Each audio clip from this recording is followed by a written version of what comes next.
નમસ્કાર મિત્રો, પેરના ન્યૂઝમાં આપનું સ્વાગત છે। આજ રોજ આણંદ જિલ્લાના સારસા ગામજનોને પોર્તુગીઝ સરકાર પોતાના મુખ્યમંત્રીની લાગણી અનુભવી મુખ્યમંત્રી ભૂપેન્દ્ર પટેલ આણંદ જિલ્લાના સારસાના લોકોની રજૂઆતોનો પ્રશ્ન સાંભળવા સારસા ગામની મુલાકાતે પહોંચ્યા હતા।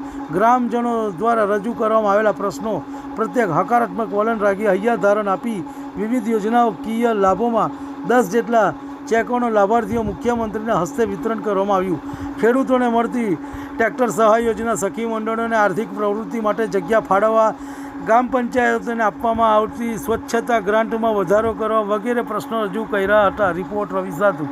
તમને અમારા સમાચાર પસંદ આવ્યા હોય તો લાઇક, શેર, બેલ આઇકોન અને સબસ્ક્રાઈબ કરો।